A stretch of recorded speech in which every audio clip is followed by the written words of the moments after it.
Hello student, आज हम cover करेंगे रचना शायरी के फर्स्ट पेपर का आयुर्वेद पोर्शन। सबसे पहले हमारे पास आती है रचना शायरी की डेफिनेशन, दैट इज योर रचना प्रतिपादिकम शारीरम इति रचना शारीरम। जिस शास्त्र में हम शरीर के अंग प्रत्यंगों का ज्ञान करते हैं वो हमारे पास क्या होता है, रचना शायरी। उसके बाद में हमारे पास आती है शरीर की व्याख्या, मीन्स डेफिनेशन कि शरीर होता क्या है, बनता कैसे है। शुक्र संहितम जीव संयोगे तू खलु कुक्षी गते गर्भ संज्ञा भवती। सी स्टूडेंट्स, ये डेफिनेशन हमें आचार्य चरक और सुश्रुत के द्वारा बताई गई है। इस डेफिनेशन को आप वाइवा के लिए भी काफी ज्यादा इंपॉर्टेंट मार्क करके रखें और पेपर के लिए भी। सी जहां पे क्या होता है कि शुक्र और संहित का संयोग होता है, कहाँ पे होता है, गर्भाशय के अंदर होता है, मतलब कुक्षी के अंदर होता है, और जीवित आत्मा प्रवेश करती है तब मनुष्य शरीर की उत्पत्ति होती है। उसे हम क्या कहते हैं, गर्भ या फिर एम्ब्रियो कहते हैं। ये आचार्य सुश्रुत के द्वारा बताई गई है। ये डेफिनेशन मैं आपको मार्क करूंगी, लर्न करनी है। शुक्र संहितम गर्भाशय आत्म प्रकृति विकास समुचितम गर्भ इति उच्यते। उसके बाद में ये जो कंप्लीट दिया गया है कि किसके बाद में कैसे डिविजन्स होते हैं फर्दर, वो हम देखते हैं। सी कि इसके बाद में शुक्र संहित का यूट्रस के अंदर जब संयोग हुआ, उसके साथ साथ में आत्मा और आठ प्रकृति और विकार का भी संयोग होता है, तब हमारे पास उत्पत्ति होती है किसकी, गर्भ की। अब हमें इसको ट्रिक से लर्न करेंगे कि किससे कौन से महाभूत का कहाँ पे क्या कॉन्ट्रीब्यूशन होता है। विभाजन का कार्य होता है वायु का, व से विभाजन, व से वायु लर्न करेंगे। तेज पाचन का, अग्नि जो है वो पचाती है, आपको पता ही है। जल जो है क्लीदन का कार्य करता है। पृथ्वी सहनन, आकाश विविधता, दैट इज रिक्तता, मतलब की खालीपन का कार्य करता है। अब हमने जो नेक्स्ट जो लर्न करना है यहाँ पे, दैट इज योर कि एक बार 21-22 के पेपर में आपसे पूछ लिया गया था कि काय क्या है, हमारे पास देह क्या है, ये एक बार अपने देख लीजिएगा। उसके बाद में जो आता है हमारे पास, दैट इज योर शारीर की व्याख्या, शरीरम अधिकृतम कृत्यो ग्रंथ शारीरम। शरीर को आधार मानकर लिखे गए ग्रंथ को हम शारीर कहते हैं। नेक्स्ट आता है शरीरी की व्याख्या, इंपॉर्टेंट है, पाक में आ चुका है। दैट इज योर, आपने श्लोक लर्न करना है। उसके बाद में क्या होता है कि शरीरी क्या होता है, इसका मतलब होता है आत्मा, जहां पे पंच महाभूत और आत्मा का समुदाय ही पुरुष कहलाता है। इसे हम कर्ण पुरुष भी कहते हैं। और आपको पता है कि कर्ण पुरुष षड धातुआत्मक पुरुष है, वही हमारे लिए चिकित्सा योग्य पुरुष है। बाद में आपने क्या लर्न करना है, आपको आयुर्वेद का प्रयोजन ऑलरेडी पता है। ये बुक मैंने इसीलिए ली है क्योंकि मैक्सिमम स्टूडेंट्स फॉलो करते हैं और ये हमारी लाइफ सेवर बुक होती है एनाटॉमी की। षडंग शारीर के लिए बहुत इंपॉर्टेंट है। आपने क्या लर्न करना है यहाँ पे, चरक और सुश्रुत ने कैसे डिवीजन किया है, एमसीक्यू का क्वेश्चन इंपॉर्टेंटली। सुश्रुत ने जो है हमारे पास शाखा, मध्य शारीर और षष्टम जो भाग है वो शिर को दिया है, और वहीं पे आचार्य चरक ने दो बाहु द्विसक्थिनी शिर और ग्रीवा को 6 भाग में विभाजित किया है। अब हम लर्न करेंगे कि आचार्य सुश्रुत ने जो कहा है उसको ट्रिक के साथ में। सी आचार्य सुश्रुत कहते हैं कि षडंग शारीर को एसएमएस भेजो। एसएमएस हमारी ट्रिक है, मतलब कि शाखा सबसे पहले, मध्य शारीर, और हमारे पास आता है नेक्स्ट हमारे पास शिर। ओके, ये आपने लर्न किया। उसके बाद में जो हमारे पास इंपॉर्टेंट आता है वो है यहाँ पे डेड बॉडी का प्रिजर्वेशन और डाइसेक्शन वाला पार्ट। उससे पहले आपने कुछ भी लर्न नहीं करना है, मीन्स मृत संशोधन एवं संरक्षण। इसके अंदर आपको क्या करना है, क्या जानना है, सबसे पहले ये चीज जाननी है कि किस बॉडी का कहाँ पे और क्यों किया जाता है संरक्षण। तो ये पॉइंट्स बहुत इंपॉर्टेंट है कि जैसे ही कोई भी ह्यूमन होता है उसकी डेथ हो जाती है तो जो हमारा शीतकाल होता है, विंटर्स में 30 घंटे तक बॉडी जो है वो दूषित नहीं होती है। ग्रीष्म ऋतु में अगर हम उसे बाहर से बर्फ से कवर करते हैं तो 24 घंटे तक दूषित नहीं होती है। ओके, जिस शव में अंग प्रत्यंग कंप्लीट होता है तो हमें पता चलेगा कि कौन से पार्ट की हमने स्टडी करनी है। कोई भी कटा फटा न हो, दीर्घकालीन व्याधि से, मतलब कोई कैंसर या फिर ऐसी डिजीज से उसकी मौत ना हुई हो, संक्रामक रोग मतलब इंफेक्शियस डिजीज ना हो ताकि हम डिसेक्शन करें और हमें भी वो डिजीज ना लग जाए, पोस्टमार्टम ना हुआ उस बॉडी का, और उम्र भी है वो अधिक नहीं होनी चाहिए, और विष से उसकी मृत्यु नहीं होनी चाहिए। अब हमने क्या करना है कि प्रिजर्वेटिव फ्लूइड्स को लर्न करना है। ये हम लर्न करेंगे ट्रिक के साथ में। We have the trick, that is PGSAFE, safe means P means 1, that is your formalin is your 1 liter and G glycerin is your 2 liter। S आता है हमारे पास spirit, that is your 3 liters, and spirit के साथ में 3 liters हमारे पास water भी आता है, स्वच्छ पानी ऐसे कर सकते हो आप। F जो आता है हमारे लिए formalin, that is 4 litres. Turpentine oil we have the 300 ml, और जो स्टीनिंग फ्लूइड्स हमारे पास वो 200 mg रेड लेड और 2 litres we have the water. Preservative body को अपना प्रिजर्वेशन कैसे करना है? सबसे पहले आपने क्या करना है कि जो हमारी जो बॉडी है उसको डाइसेक्शन होल में लेके आना है। लेके आने के बाद में उसको डाइसेक्शन टेबल पे सुपाइन पोजीशन में लेटा देना है। फिर क्या करना है कि राइट और लेफ्ट, मतलब राइट साइड में we have the anterior superior iliac spine and we have the left side में we have the pubic tubercle. उसके बीच में हमारे पास प्रेजेंट होता है इग्वाइनल लिगामेंट। उसके 4 सेंटीमीटर नीचे आपने क्या करना है कि कट लगाना है। क्या मिलेगा वहां पे? हमारे पास फिमोरल शीट प्रेजेंट होगी और फिमोरल शीट के लेटरल साइड में we have the femoral artery and medial side we have the femoral vein. So ये यहाँ तक प्रिजर्वेटिव फ्लूइड को हमें पहुंचाना रहता है प्रिजर्वेशन के लिए। दूसरा मेथड होता है कि हम लेफ्ट कॉमन कैरोटिड आर्टरी से डेड बॉडी को प्रिजर्व करें। हमने क्या करना है कि हमें कैसे पता चलेगा कि क्या क्या सावधानियां रखेंगे कि प्रिजर्व सही से हुआ है कि नहीं हुआ है, कि उसके नाक, कान और गुदाम आर्ट में क्या करना है, हमने कॉटन को भर देना है। उसके बाद में क्या होता है कि फिमोरल आर्टरी में कैनुला की डायरेक्शन ऊपर की ओर होनी चाहिए और जब वह लगभग 1 लीटर प्रिजर्वेटिव फ्लूइड शेष रह जाए, कहाँ पे? उस बॉटल के अंदर, कैनुला के अंदर, तो कैनुला की डायरेक्शन हमने नीचे की ओर कर देनी है। और उसके बाद में हमने क्या करना है कि कैसे पहचान करेंगे कि कैसे उसका प्रिजर्वेशन हो गया, कि फॉर्मेलिन की जो स्मेल है वो नोज और ईयर से हमारे पास आने लग जाए, तब हमें पता चलेगा कि हाँ फ्लूइड पूरी बॉडी में जा चुका है। हमने स्टेनिंग फ्लूइड्स लर्न किए। We have the red lead and water. Next we have कि इसका महत्वपूर्ण इंपॉर्टेंस बहुत है, स्टूडेंट्स इसको 10 मार्क में मार्क करके चले। देखो इसमें क्या होता है कि हमने क्या जानना है, एनाटॉमी जाननी है, तो शारीरिक अवयवों की गणना करनी है। उसके बाद में अंग प्रत्यंग की रचना की दृष्टि से, मतलब कैसे हुआ है फॉर्मेशन, कौन सा टिश्यू है, कौन सी सेल है। उसके बाद में उनकी पोजिशन क्या है अपनी बॉडी के अंदर, स्टमक का है, स्प्लीन का है, डायफ्राम कहाँ है। चिकित्सा और शल्यकर्म की सफलता की प्राप्ति हेतु या फिर मृत शरीर के अवयवों को ज्ञान के लिए हमें जानना होता है, या फिर हमें उसके शल्य के लिए, मतलब कोई भी सर्जिकल प्रोसेस हो उसके लिए जानना है, या फिर उसकी जो हमें फिजियोलॉजी है उसके लिए। ओके, ये पॉइंट्स हमने लर्न किए। उसके बाद में आता है अभिनिवृत्ति, that is a developmental anatomy, बहुत इंपॉर्टेंट है। इसमें से एक आधी क्वेश्चन आता है, दैट इज, और कभी कभी 5 मार्क्स में आता है और एमसीक्यू मोस्ट है। सबसे पहले हमारे पास क्या आता है कि धात्वा धारणार्थ, मतलब कि जो शरीर को धारण करने का कार्य करता है, वी हैव द धातु। फिर हमने पुरुष की डेफिनेशन लर्न करनी है। उसके पश्चात हमने क्या करना है कि 2 होते हैं हमारे पुरुष के, 2 भेद होते हैं, दैट इज शुद्ध पुरुष एंड कर्म पुरुष। शुद्ध है, देखो हम क्या लर्न करेंगे, चेतना जो होती है वो शुद्ध होती है, मतलब कि कोई भी चेतनात्मक भाव है वो शुद्ध होता है। कर्म पुरुष क्या होता है, जो कार्य करता है, तो हम क्या है, कर्म पुरुष है। इसमें क्या होता है कि पंच महाभूत प्लस आत्मा, इन 6 से हमारे पास क्या बनता है, हमारे पास कर्म पुरुष बनता है और ये इसी की चिकित्सा योग्य होता है। Okay, next what we have, एक धातुआत्मक पुरुष दैट इज शुद्ध पुरुष चेतना। द्विधात्मात्मक पुरुष में हमारे पास सोम और अग्नि और क्षेत्र और क्षेत्रज। Okay, next we have the त्रिधात्वात्मक पुरुष में हमारे पास आता है त्रिदंड, दैट इज सत्व आत्मा शरीर। एमसीक्यू का क्वेश्चन है, त्रिगुणात्मक सत्वरज और तम। उसके बाद में आपने क्या लर्न करना है कि त्रिदोष, दैट इज वात पित्त कफ। पंच धातुआत्मक पंच महाभूत, षड धातुआत्मक कर्म पुरुष या फिर चिकित्सा पुरुष। ओके, एक और आता है हमारे पास पंच महाभूत प्लस में चेतना, या फिर हमारे षड जो भाव होते हैं, मात्रज, पित्रज, आत्मज, सतमज, सात्मज, ये भी आगे हम लर्न करेंगे। सप्त धातुआत्मक वी हैव द सप्त धातु एंड द्वादश वी हैव द मन, आत्मा, पंच ज्ञान इंद्रिया एंड प्लस में अर्थ। त्रियोदशात्मक मतलब 3 दोष, सप्त धातु और 3 मल। उसके बाद में हमारे पास आता है सप्तदश, मतलब कि आत्मा प्लस 10 इंद्रिया प्लस मन प्लस में 5 अर्थ। चतुर्विंशति पुरुष इंपॉर्टेंट है, दैट इज योर 8 प्रकृति एंड 16 विकार। ओके, उसके बाद में आपने जो लर्न करना है, दैट इज योर चिकित्सा पुरुष कौन सा है, कर्म पुरुष को ही हम चिकित्सा पुरुष बोलते हैं, और राशियात्मक पुरुष हमारे क्या होता है, चतुर्विंशति पुरुष को ही हम राशि पुरुष बोलते हैं। उसके बाद में जो आपने लर्न करना है, दैट इज योर पंच महाभूत के गुण। ये इंपॉर्टेंट है, 23 के पेपर में आया था, आई होप इस बार भी रिपीट होगा। पृथ्वी के लिए हमारे पास जो गुण है, दैट इज योर खरत्व, द्रव हमारे लिए जल का है, वायु चलत्व, अग्नि उष्णत्व, और आकाश के लिए भी हैव अप्रतिघात, मींस जिसको स्पर्श ना किया जा सके। त्रिगुणात्मक ये मैंने आपको पदार्थ में लर्न कराया है, फिर से लर्न करें। आकाश वी हैव सत्व, वायु रज, अग्नि सत्व प्लस में रज, जल वी हैव द सत्व प्लस में तम एंड पृथ्वी वी हैव द तम। नेक्स्ट आपने जो लर्न करना है, दैट इज योर कि ये श्लोक मैंने आपको पहले पदार्थ में लर्न करा दिए हैं, एक बार फिर से देखना है, पहले भी मैंने आपको बता दिए हैं। उसके बाद में आपने जो लर्न करना है, दैट इज योर दोष धातु मल मूलम ही शरीरम। ये रिसेंट में क्रिया के पेपर में इसको व्याख्या करवाई गई है। सो ये बहुत एनआईए के पेपर में था, आई होप आपसे भी पूछा जा सकता है ये। अब आता है हमारे पास एम्ब्रियोलॉजी। आई नो बहुत वास्ट टॉपिक है बट बहुत ज्यादा इंटरेस्टिंग है। गर्भ की परिभाषा हमने पहले ही लर्न करी, दैट इज शुक्र संहितम जीव संयोगित तू खलु कुक्षिगते गर्भ संज्ञा भवती।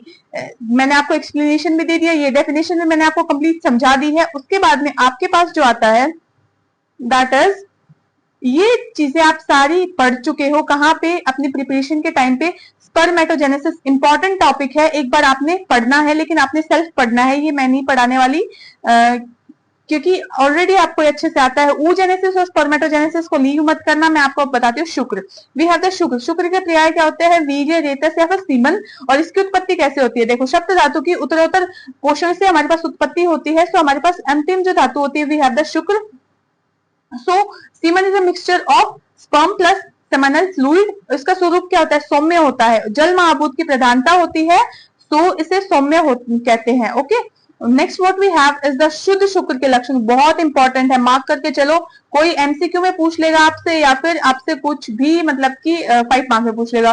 स्फटिकावम द्रवम स्निग्धम मधुरम मधुर गंधी च शुक्र इच्छन्ति की चेतु तेल शुभ्र निबम तथा। मीन्स स्फटिका के समान श्वेत, मतलब कि फिटकरी जो होता है उसके समान हमारे पास श्वेत होता है, द्रव होता है, स्निग्ध होता है, मधुर रस वाला होता है। मधुर रस और गंध कैसी होती है? मधु के समान। यहाँ पे बच्चे बहुत कंफ्यूज होते हैं, यहाँ पे कंफ्यूज नहीं होना है। और कुछ आचार्य ने शुक्र को तिल तेल के समान या फिर मधु शहद के समान दिखने वाला भी माना है। ये बहुत इंपॉर्टेंट है, अच्छे से लर्न करना है। बाद में शुक्र के दोष आपने पता होना चाहिए कि कौन कौन से होते हैं। त्रिदोष तो है, चौथा दोष हमारे, ये 4 दोष हमारे सुश्रुत आचार्य ने माने हैं। फिर मुद्दों की गंध वाला, गांठ वाला, सड़ी गंध वाला, मूत्र के समान गंध वाला और मंद जैसी दुर्गंध वाला। फिर इसके बाद में हमारे पास क्या आता है? शुक्र के कार्य क्या होते हैं? शुक्र के कार्य क्या होते हैं? धीरता, प्रसन्नता, बल, प्रहर्ष, गर्भ उत्पत्ति, ये सारे हमारे पास शुक्र के कार्य होते हैं। स्पर्मेटोजोआ का आपने लेंथ तो इतनी इंपॉर्टेंट नहीं है, 0.5 mm, फिर भी देख ले। पार्ट हमारे पास 4 होते हैं, that is head, neck, body and tail. Okay, next what we have is your pH, that is your 6 to 8. color is yellowish, yellow और whitish. स्फटिकावम द्रवम स्निग्धम, स्फटिकाव के जैसा मतलब फिटकरी के जैसा।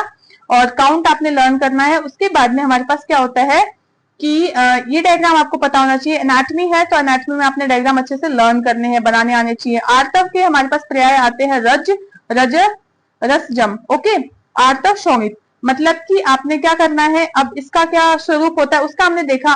जो शुक्र होता है वो स से शुक्र, स से सौम्य। ये आर्तव है, अ से आर्तव, अ से आग्नेय। Okay, next what we have is, आपने इसके लक्षण लर्न करने हैं। शुद्ध आर्तव के लक्षण, शशांक प्रतिमम यतु यदा लाक्षा रसोपमम, मतलब कि खरगोश के रक्त के समान या लाक्षा के रस जैसे दिखने वाला, जिसको धोने पर कपड़े पर कोई भी स्पॉट नहीं रहता है, उसको आर्तव जो होता है हमारे पास शुद्ध और प्राकृत और प्रशंसनीय माना जाता है। कलर कैसा बताया गया है? लाक्षा रस के समान, शशांक रक्त मीन्स खरगोश के रक्त के समान या फिर लाक्षा के रस के समान। और जब हम एग्जामिनेशन करेंगे तो कपड़े पे कोई भी स्पॉट नहीं रहना चाहिए, आपने पता होना चाहिए ये कंप्लीट डायग्राम। उसके बाद में हमारे पास आता है फर्टिलाइजेशन। फर्टिलाइजेशन की प्रोसेस आपको काफी अच्छे से पता है। सो ये प्रोसेस पे आप मॉडर्न के अकॉर्डिंग ही चलेंगे। उसके बाद में जो आती है, जो आपने लर्न करनी है, दैट इज ऋतुमती स्त्री के लक्षण इंपॉर्टेंट है। एक बार आपने देख लेने हैं कि ऋतुमती स्त्री का चेहरा फूला हुआ, खिला हुआ मालूम होता है, प्रसन्नता होती है और आत्मा अर्थात देह व मुख और दंत जो है वो अत्यंत क्लेद युक्त रहते हैं। पुरुष की चाहत और मधुर बातचीत करने वाली उसकी कोक्षी आंखें और बाल जो है वो स्थिर हो जाते हैं। ओके, उसके बाद में आपने जो लर्न करना है दैट इज सेल डिवीजन। ये भी आपने पहले पढ़ा हुआ है, सो इसको भी मैं एक्सप्लेन नहीं कर रही हूँ। Mitosis, meiosis, you are already familiar about this. Next what we have is, जो आपने लर्न करना है कि क्या इंपॉर्टेंट है इसमें, ये फॉर्मेशन ऑफ प्लेसेंटा। ये मैंने एक तो 10 मार्क के वीडियो के अंदर मैंने डाल रखी है, लेकिन मैं आपको फिर से बताती हूँ कि प्लेसेंटा जो होता है हमारी बॉडी का फ्लैट कीक लाइक स्ट्रक्चर होता है। Placenta is a organ that carries out, कौन कौन से फंक्शंस को ये करता है? रेस्पिरेशन, एक्सक्रीशन, न्यूट्रिशन, और ये सारे फंक्शंस हमारी जो फीटस की बॉडी होती है, मदर की बॉडी होती है, उसके लिए प्लेसेंटा करता है। It is fully formed during the 4th month and developing embryo get attached to the uterine endometrium. Endometrium के साथ में अटैचमेंट होगा, वहां पे क्या बनेगा? इम्प्लांटेशन। तो जो इम्प्लांटेशन प्रोसेस होगी जब एम्ब्रियो जो है वो यूट्रस के साथ में अटैच होगा। फिर इम्प्लांटेशन के बाद में क्या होगा? कि उस एंडोमेट्रियम को हम क्या बोलेंगे, डेसिडुआ। ओके, डेसिडुआ क्यों बोलेंगे, क्योंकि वो थोड़े दिन बाद में डेसिडुअस मतलब कि वहां से निकलने वाली है, खत्म होने वाला है उसका पार्ट वहां से। The placenta is found partially, तो प्लेसेंटा ने आधा हिस्सा बनाया एम्ब्रियोनिक स्ट्रक्चर से और आधा हिस्सा बनाया किससे, डेसिडुआ से, मतलब कि एंडोमेट्रियम से वाला है उसका पार्ट वहां से। The placenta is found partially, तो प्लेसेंटा ने आधा हिस्सा बनाया एम्ब्रियोनिक स्ट्रक्चर से और आधा हिस्सा बनाया किससे, डेसिडुआ से, मतलब कि एंडोमेट्रियम से। It is responsible for the, ये ट्रांसपोर्ट करता है न्यूट्रिएंट्स का, ऑक्सीजन का, वेस्ट को रिमूव करता है। और एसेंशियली जो प्लेसेंटा होता है, कोरियनिक विलाय वहां पे प्रेजेंट होती है प्लेसेंटा के अंदर, जो कि मैटरनल ब्लड से सराउंड होती है। तो फीटल सर्कुलेशन के अंदर क्या होता है कि वो विलाय के अंदर कैपिलरीज प्रेजेंट होती है जो फैसिलिटेट करती है फर्दर फंक्शन को। Maternal and the fetal blood is separated by very thin membrane, दोनों एक थिन बैरियर से सेपरेट होती है। All the substances passing from the fetus to the mother, जो भी सब्सटेंस आएगा वो उस दरवाजे को, मतलब उस मेम्ब्रेन को कवर करके आगे जाएगा।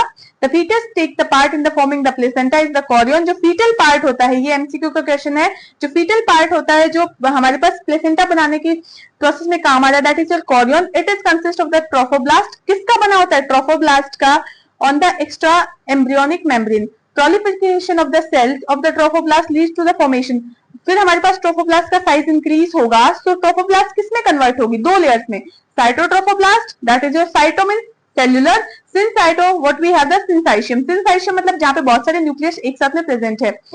द फर्स्ट फॉर्म विलाय, जो पहले विलाय बनेगी उसे हम क्या बोलेंगे, primary विलाय। The consist of the central core, उसके अंदर मतलब सेंटर में कौन प्रेजेंट है, सी से सेंटर, सी से cytotrophoblast covered by the syncytiotrophoblast. Okay, ये देखो दोनों ट्रोफोब्लास्ट के ही डिविजन है। Secondary villi we have the three layers that from inside to outside the extra embryonic mesoderm, that is your cytotrophoblast and syncytotrophoblast। mesoderm भी आ चुकी है अब यहाँ पे। जो टर्शियरी मेम्ब्रेन होती है विलाय की, टर्शियरी विलाय जो होती है वो फॉर्म्ड होती है एक्स्ट्रा एम्ब्रियोनिक मेसोडर्म से। इस करके सारी विलाय है वो सराउंड करती है मैटरनल ब्लड से, and the placenta enlarges septa grows into the intervillous space dividing the placenta into the lobes। अब हमने क्या करना है, इसकी स्ट्रक्चर लर्न करनी है। Diameter we have the 6 inch, so the thickness is 23 millimeters, 500 grams का वेट होता है। Surface we have the flattened discoidal mass, circular और द ओवल। दो सरफेस होती है इसके अंदर, मेटलनल सरफेस जो हमारी एंडोमेट्रियम ने बनाई, फीटल सरफेस जो हमारी कोरियन बना रहा था इसके साथ में। वॉल्यूम भी है 500 ml। By the 4th month of the pregnancy का 4th मंथ होगा उस टाइम पे प्लेसेंटा फुल्ली डेवलप होता है। As the pregnancy continues, pregnancy continue रहती है और अब कंटिन्यू रह रहा है तो इसको सप्लाई भी ज्यादा चाहिए, न्यूट्रिएंट्स भी ज्यादा चाहिए फीटस को, तो इसका एरिया और थिकनेस क्या होता है, बढ़ता जाता है। द प्लेसेंटा अटैच और occupies 1/3 of the internal surface of the uterus eight the time of the birth. Birth के टाइम पे क्या होता है कि after the delivery of the children की डिलीवरी हो गई उसके बाद में क्या होता है कि यूट्राइन मेम्ब्रेन से सेपरेट होता है, एक्सपेल्ड आउट होता है, मतलब यूट्राइन कैविटी से बाहर निकलता है। क्यों, क्योंकि वहां पे यूट्राइन मस्कुलर कॉन्ट्रैक्शन चल रहे होते हैं, उसकी वजह से the line of the separation occurs through the spongy layer that is your decidua। the placenta is normally, placenta कभी कभार मतलब नॉर्मली जो होता है ऊपर की साइड, मतलब प्लेसेंटा यूट्रस के अपर पार्ट पे कनेक्ट करता है, लेकिन कभी कभार बाय मिस्टेक या फिर कुछ कंसिक्वेंसेस की वजह से ये लोअर डाउन भी होता है, that is your placenta previa. Important है, इसमें भी आपने मार्क करना है, क्या पता आपसे एमसीक्यू में पूछा जाए।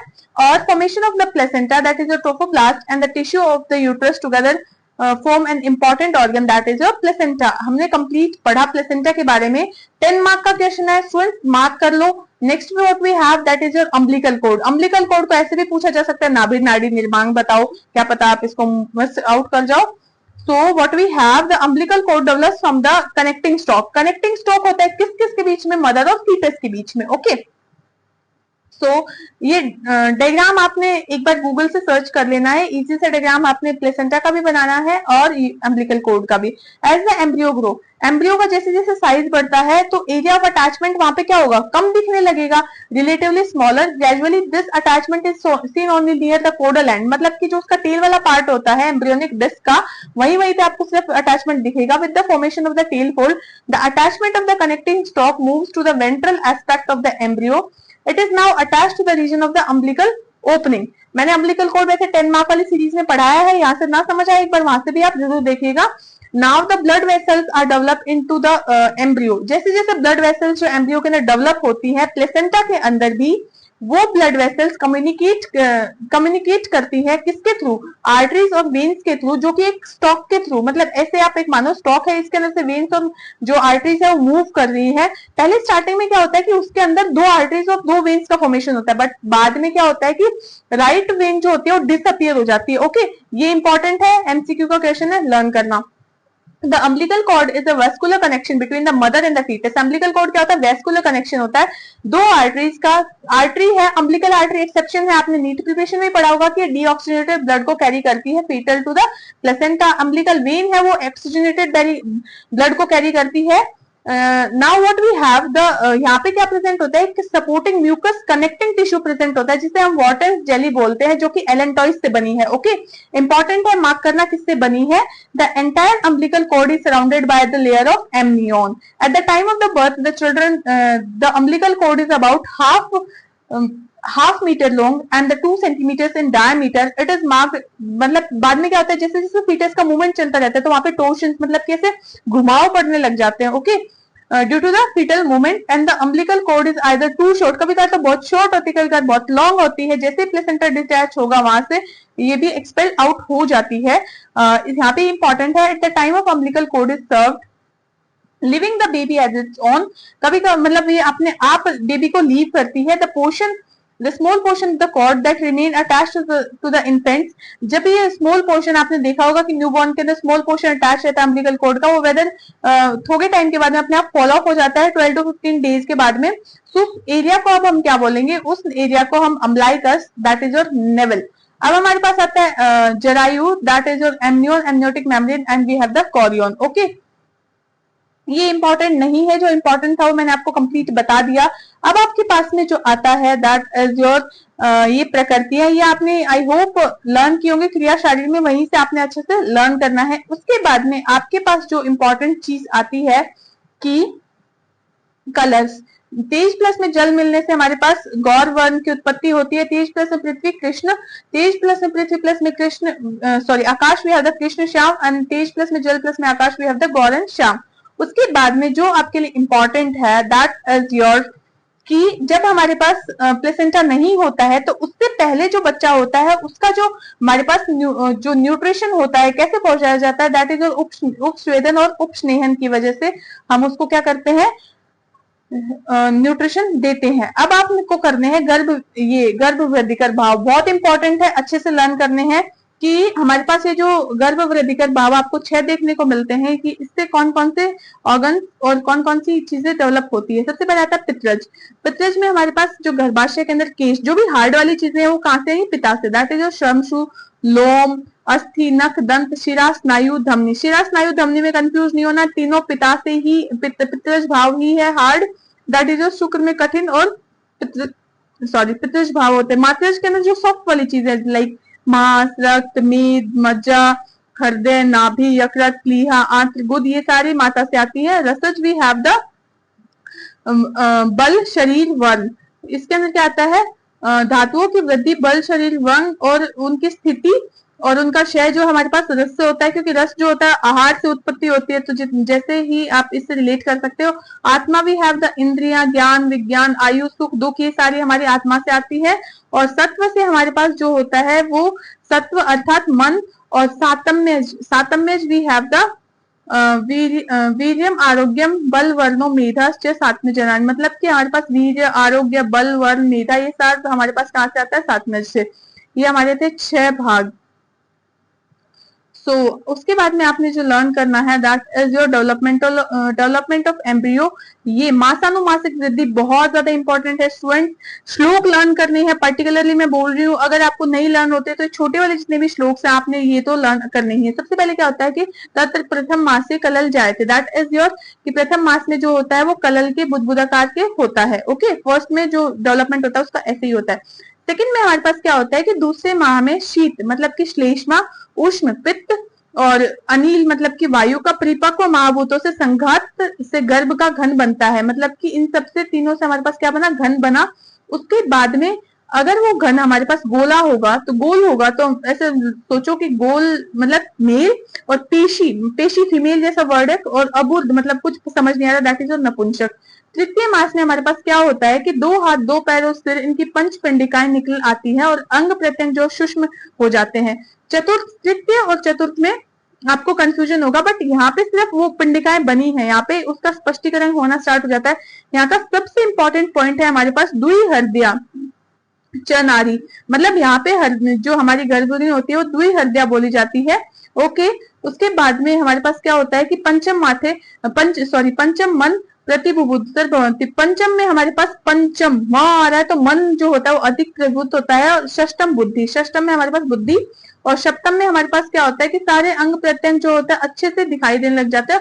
अष्ट में क्या होता है कि ओज अस्थिर रहते हैं, तो अगर अष्ट में कोई बच्चा पैदा होता है तो वो मतलब जीवित नहीं रहता एज कम्पेयर टू 7 मंथ। 9वें 10वें 11वें 12वें में किसी के अंदर भी हमारे पास क्या होता है कि डिलीवरी हो सकती है। उसके बाद में आपने जो लर्न करना है दैट इज योर, जो इंपॉर्टेंट है गर्भ पोषण, ये आपने खुद से रीड आउट करना है, इतना इंपॉर्टेंट नहीं है, लेकिन फिर भी आपने इस टॉपिक को बिल्कुल भी मिस आउट नहीं करना है। उसके बाद में जो हमारे पास इंपॉर्टेंट आता है दैट इज योर स्तन्य निर्माण। स्तन्य निर्माण इंपॉर्टेंट है। लैक्टेशन आपने पढ़ना है। लैक्टेशन के अंदर क्या होता है कि lactation refers to the synthesis, secretion, injection of the milk. इसके अंदर सिंथेसिस होता है, सिक्रीशन होता है, इजेक्शन होता है। मिल्क का 2 प्रोसेस होते हैं, मिल्क सिक्रीशन और मिल्क इजेक्शन। तो मिल्क सिक्रीशन के अंदर क्या होता है कि initiation of milk secretion of the lactogenesis, और बाद में क्या होता है maintenance of the milk secretion, that is of galactopoiesis. Lactogenesis is starting, initiation, maintenance is your galactopoiesis. उसके बाद में हमारे पास जो आता है नेक्स्ट, आपने जो लर्न करना है आचार्य सुश्रुत के अनुसार, ये बहुत ज्यादा इंपॉर्टेंट है। अभी हम इसको ट्रिक के साथ लर्न करेंगे। अब हम लर्न करेंगे कि रक्त से हमारे पास यकृत और प्लीहा की उत्पत्ति होती है। सी स्टूडेंट्स, आपने जब भी लर्न किया होगा तो आपने स्प्लीन और लीवर ही पढ़ा होगा रक्त की उत्पत्ति के लिए। तो रक्त से हमारे पास क्या होता है यकृत और प्लीहा। यहाँ से एक एमसीक्यू आएगा, मार्क कर लेना। रक्त के फेन से, मतलब उसके फेन से हमारे पास फ से फेन, फ से फुफ्फुस लर्न करना। फ से फेन व्हाट वी हैव, फै से फुफ्फुस। रक्त के किट भाग से, किट मतलब उंडुक, उंडुक मतलब सीकम वाला पार्ट, तो वेस्ट प्रोडक्ट्स को स्टोर करता है, बेसिकली वो वेस्ट के अंदर ही आता है। तो किट we have the waste and the उंडुक वी हैव द वेस्ट। रस, कफ, रक्त और मांस। आप इसमें ऐसे कर सकते हो कि आर के टी, रक्त। आर के टी क्या बनता है, रक्त की शॉर्ट फॉर्म है। तो उससे क्या होता है, उसके सार भाग से, सार भाग से हमारे पास क्या होता है जीवा की उत्पत्ति होती है। मांस, रक्त, कफ, मेद के प्रसाद भाग से हमारे पास वृषण की उत्पत्ति होती है। रक्त कफ के प्रसाद भाग से हमारे पास हृदय की उत्पत्ति होती है, और रक्त मेद के प्रसाद भाग से जो है हमारे पास वृकों की उत्पत्ति होती है। उसके बाद में हमारे पास रक्त कफ के प्रसाद भाग से तथा वात पित्त से हमारे पास आंत्रगुद बस्ती की उत्पत्ति होती है। ठीक है, ये बहुत इंपॉर्टेंट है, आपने बिल्कुल भी मिस नहीं करना है। उसके बाद में ये हमारे पास जो मिसकैरेज और अबॉर्शन है, एक बार आपने देखना है कि मिसकैरेज जो 3 महीने तक के बोलते हैं, और अबॉर्शन उसके बाद में हमारे पास जो है वो अबॉर्शन को कहा जाता है। ओके, फिर फीटल सर्कुलेशन। स्टूडेंट्स, मैंने बहुत अच्छे से फीटल सर्कुलेशन समझाया है, सो मैं यहाँ पे कुछ भी मिस आउट नहीं करना चाहती आपका। तो वो वीडियो मैं इसके साथ अटैच कर दूंगी, आपने वहीं से फीटल सर्कुलेशन को जो है वो अच्छे से पढ़ना है। Okay, next what we have is कि हमारे पास अब जो आता है, अब हम नेक्स्ट चैप्टर की तरफ मूव कर रहे हैं। वो चैप्टर है हमारे पास दैट इज योर अस्थि शारीर। अस्थि शारीर अब हम अच्छे से पढ़ेंगे। तो अस्थि शारीर के अंदर आपने एक भी चीज जो है वो मिस नहीं करनी है, क्योंकि अस्थि, संधि, ये सारे हमारे पास कहां से आते हैं, 5 मार्क्स से हमसे पूछे ही जाते हैं। तो अस्थि शारीर के अंदर सबसे हमारे पास अस्थि की जो स्टडी होती है दैट इज योर ओस्टियोलॉजी, और उसके बाद में आपने इसकी डेफिनेशन लर्न करनी है। ये श्लोक आपने जो है वो अस्थि के अंदर लिखना ही है ये श्लोक, क्योंकि आपको अच्छे से आता है, एग्जामिनर पे अच्छा इंप्रेशन भी जाता है इस चीज का। उसके बाद में हमारे पास क्या आता है, अस्थि की परिभाषा। अस्थि की परिभाषा आपने क्या करना है कि जो हमारी बॉडी के जो हार्ड पार्ट्स होते हैं, स्थिर कठिन शरीर के अंग प्रत्यंगों को आकार देने वाला, आधार प्रदान करने वाला हमारे पास क्या होता है, अस्थि। मॉडर्न, देखो कोई भी क्वेश्चन आता है तो उसका मॉडर्न और आयुर्वेद एस्पेक्ट आपने दोनों जरूर लिखने हैं, बहुत स्कोरिंग होता है इससे आपका। The hard tissue forming the framework of the body, the white hard substances that which constitute your skeletal system of the body, that is अश्यते इति अस्थि। उसके बाद में हमारे पास क्या था, अस्थि का स्वरूप। इसके अंदर क्या होता है कि अस्थि आपने पता है कि आपके कठिन अवयव होता है, तो कठिन होता है तो हमारे पास क्या होता है, अपार्थिव कहा जाता है इन्हें। और इसके अंदर जो है वो वायु भी प्रेजेंट होती है, आकाश जो है वो रिक्तता उत्पन्न करता है। उसके बाद में वायु महाभूत भी यहाँ पे होता है और अग्नि महाभूत भी, जल महाभूत भी, क्या क्या बताया गया है ये एक बार आपने देख लेने हैं। उसके बाद में structure of bone, structure of bone में हमारे पास क्या आता है कि कुछ सेल्स आती है, दैट इज योर ओस्टियोप्रोजेनेटर सेल्स, मतलब कि जो develops into the osteoblast. Progenitor मतलब जो प्रोड्यूस करेंगी, ओके। ओस्टियोब्लास्ट क्या होती है हमारे पास, जो बोन को बनाती है। Osteocytes maintains the bone, cytes maintain करती है। क्लास्ट क्या होता है, क्लास्ट मतलब खत्म करना, जो कि ब्रेक करती है। उसके बाद में आपके पास आता है spongy bone, compact bone tissue और the spongy bone tissue. Compact क्या होता है, जहाँ पे थोड़े बहुत आपको पीसेस देखने को मिलेंगे, और जो स्पॉन्जिस वाला होता है उसके अंदर हमारे पास जो कैल्केनियस चीजें देखने को मिलती है, filled with the red bone marrow, okay. Next what we have is कि हमारे पास कुछ क्लासिफिकेशन आपको देखने को मिलेगा नंबर ऑफ बोन्स का। देखो आचार्य चरक जो है वो 360, उन्होंने 360 बताया है। आचार्य सुश्रुत ने हमारे पास 300 बताया है। देखो अगर बच्चों आपको कंफ्यूज होता है तो आप देखो, दो ऊ की मात्रा हो रही है तो दो सेम नंबर हमारे पास आते हैं, आप लर्न कर सकते हो। 300 तो बेसिक नंबर हो गया, 300 00 what we have the Sushruta. आधुनिक मतलब मॉडर्न भी हैव द 206 बोन। तो अपर लिंग का एक बार क्लासिफिकेशन देख लीजिएगा, क्या पता आपसे पूछ लिया जाए। अपर लिंग में हमारे पास क्या होता है कि 32 इंटू में 2 64, 31 into में 2 62, vertebra what we have the 26 and ribs we have 24, one is your sternum and skull is your 29 bones, okay।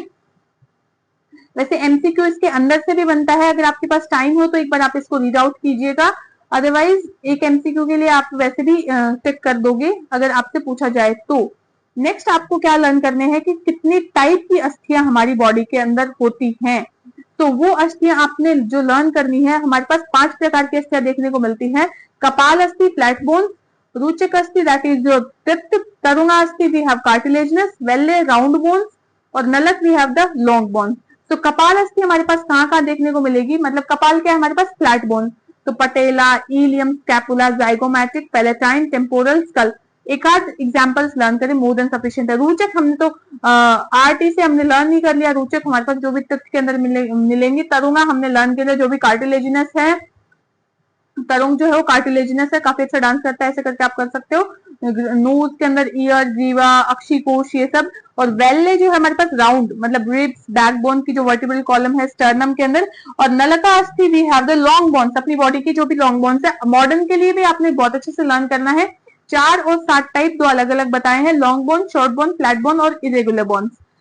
साथ में हमारे पास बताया long, long short, flat, irregular, pneumatic and sesamoid. Important है, पूछ लिया जाता है मॉडर्न के अकॉर्डिंगली। उसके बाद में हमारे पास क्या आता है कि इसके अस्थि के कार्यों के अनुसार, देखो कार्य के अनुसार हमारे पास क्या होता है कि जो कार्य इसके कौन कौन से देखने को मिलते हैं बॉडी के अंदर, सपोर्ट, प्रोटेक्शन, मूवमेंट और मिनरल होम्योस्टैसिस और site of the blood production, blood cells production और स्टोरेज ऑफ द एनर्जी।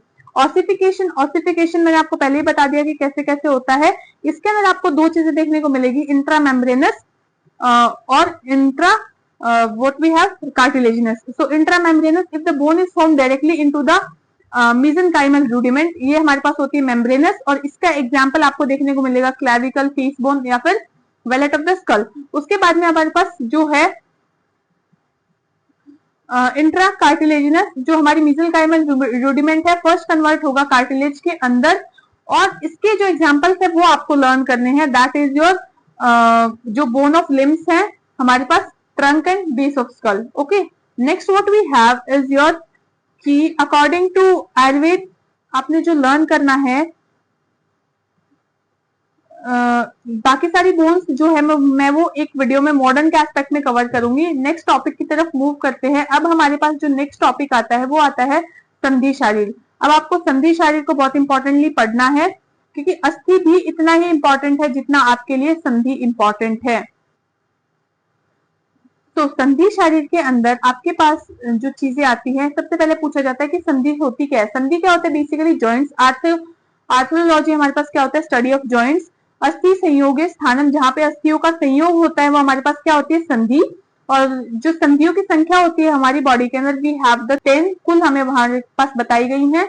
इसका षडंग के अनुसार क्लासिफिकेशन आपने लर्न करना है, एमसीक्यू का क्वेश्चन है। चारों शाखाओं में वी हैव द 68। एंड शिरोग्रीवा में 83, रेस्ट ऑफ द हमारे कंप्लीट मिड बॉडी के अंदर दैट इज 59। उसके बाद में हमारे पास क्या आता है कि दो प्रकार से संधियों को हम क्लासिफाई करते हैं, दैट इज योर चल मतलब कि जो मूवेबल जॉइंट्स है, अचल इमूवेबल सिन आर्थोसिस भी बोलते हैं, और मूवेबल को डायर्थोसिस। इसके अंदर भी दो क्लासिफिकेशन आपको हमें देखने को मिलते हैं, बहुचल और ईशत चल। मतलब जो कम चलने, बहुचल मतलब बहुत ज्यादा चलने वाली, ईशत मतलब कि वर्टिकल कॉलम जिसके अंदर कम जो होता है हमारे पास मूवमेंट होता है। सी स्टूडेंट्स, यहाँ पे हम ट्रिक के साथ लर्न करेंगे कंप्लीट अस्थि शारीर को, सॉरी संधि शारीर को। तो संधि की हमारी ट्रिक है, 8 प्रकार के जॉइंट्स हमें देखने को मिलते हैं, दैट इज कोर, उदकुल, सामुद्रक, प्रतर, तनुसेवनी, वायस्तुंड, मंडल और शंखवृता। इसके ट्रिक है हमारे पास, कोई उल्लू समुद्र पर तेरे वाला मंडल शंख बजाए। मतलब कोई मतलब कि कोर, उलकुल मतलब उल्लू, सामुद्रक, प्रतर पर तेरे मतलब कि तनुसेवनी, वाला वायुस्तंड, मंडल और शंख से हमारे पास होता है शंखवृता। ओके, अब हमने जो लर्न करना है वो है हमारे पास इसके जो एग्जाम्पल्स है वो बहुत इंपॉर्टेंट है, श्लोक के फॉर्म में आप लर्न करेंगे। दैट इज कोर के लिए हमारे पास आता है तेषाम अंगुल मणिबन वुल्फ जानू कोर पर येशु कोर। उसके बाद में आता है उदकुल। देखो कोर है तो कोर आप ऐसे मतलब कि याद करो, कोर है वो अंगुल से स्टार्ट हो रही है, कोर अंगुल। ओके, उदकुल है वो उल्लू कक्षा में बैठा है, मतलब कक्षा वक्षण दशनेशु। समुद्र समुद्र के अंदर अंश, तो अंश पीठ बुद्ध नितंबेशु। प्रतर मतलब कि कुछ पतला सा है, मतलब ग्रीवा जैसा, ग्रीवा पृष्ठ वंशियो। और तनुशेवनी वी हैव द सूचर जो कि कहां प्रेजेंट होते हैं, सिर के अंदर, सिर कटिक कपालेशु। वायस्तुंड वी हैव द हन्यवीर वस्तु। और मंडल वी हैव कंठ हृदय नेत्र क्लोम नाड़ीशु। शंखवृता श्रोत्र श्रृंगाटकेशु। सो कोर वाला क्या होता है, हिंज जॉइंट होता है। कोर मतलब हिंज जॉइंट जो कि अंगुलियों के अंदर प्रेजेंट है, तेषाम अंगुल मणिबन गुल्फ जानू कुरपरेशु। उलुकुल मतलब कि बॉल एंड सॉकेट जॉइंट, उलुकुल कक्षा में बैठा है, मतलब कक्ष मतलब what we have that is your shoulder joint. सामुद्रक समुद्र के अंश पीठ गुदम नितंबेशु, दैट इज योर कि हमारा जो पीछे वाला एक्रोमिनो क्लेविकुलर जॉइंट, गुद वाला मतलब कि सैक्रम वाला जो जितने भी हैं। प्रतर मतलब कुछ पतला सा, दैट इज योर ग्रीवा पृष्ठवंशियो ग्लाइडिंग प्लेन्स। तनुशेवनी मतलब कि सूचर्स हमारी बॉडी के अंदर, सीवनी मतलब सिलाई जहाँ पे की गई है, सिर कटिक कपालेशु।